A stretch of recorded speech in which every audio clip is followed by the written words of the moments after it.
Welcome to my world history notes, where I read from the book that I wrote to teach homeschoolers world history. A Bible believer looks at world history. So it's from the perspective of a Bible believing Christian.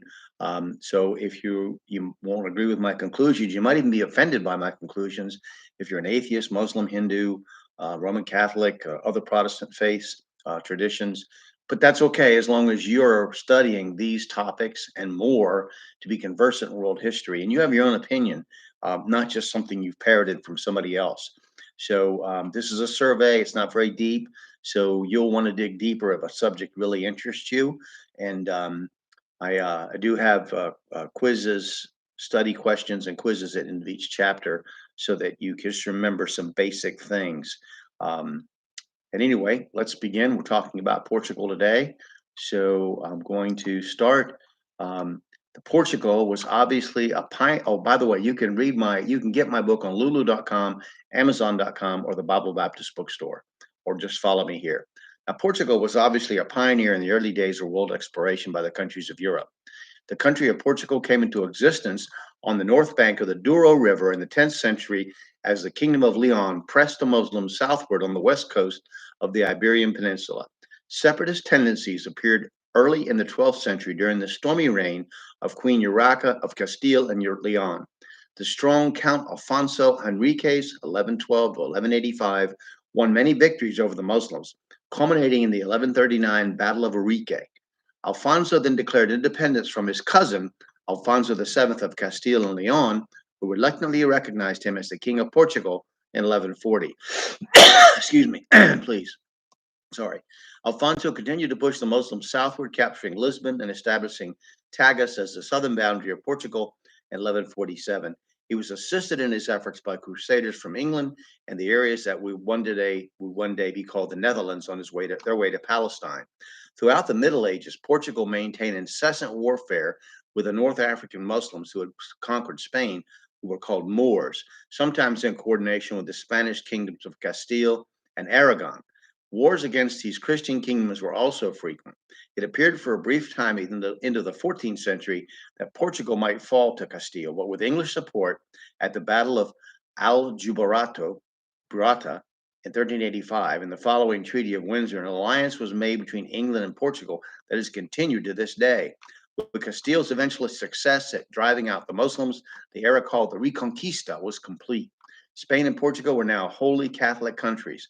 The warlike culture of both countries pushed them to foreign conquest. Both countries were better poised to conquer the world from the sea than any other, with powerful, experienced armies and skilled leadership. The violent internal struggles that characterized the Iberian Peninsula were as brutal as the efforts to take the land back from the Muslims.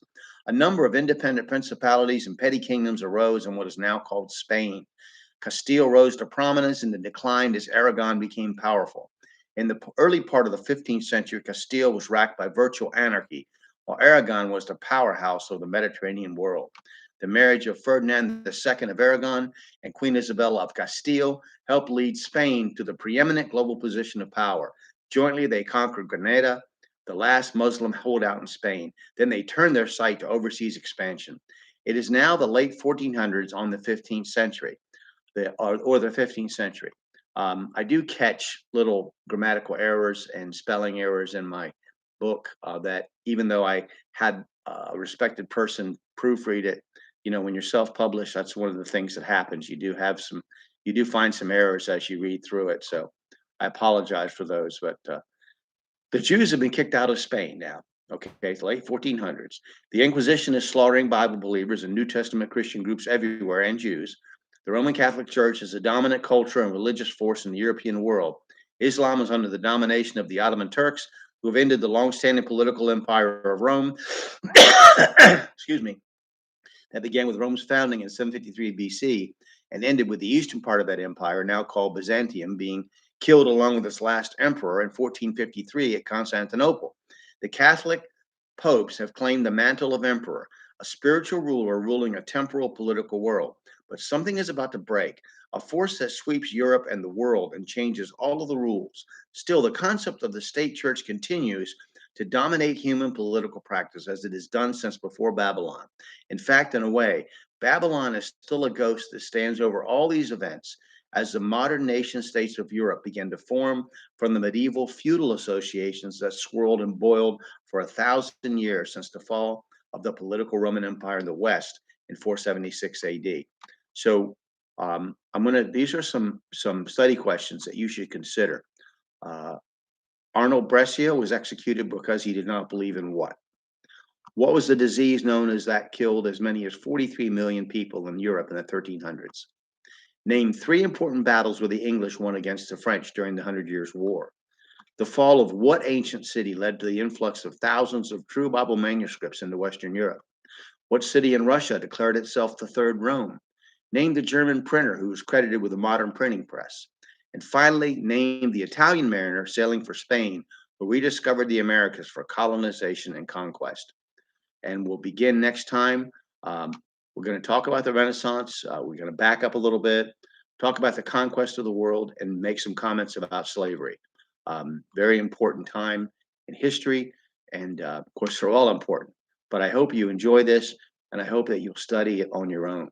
Thank you very much for listening.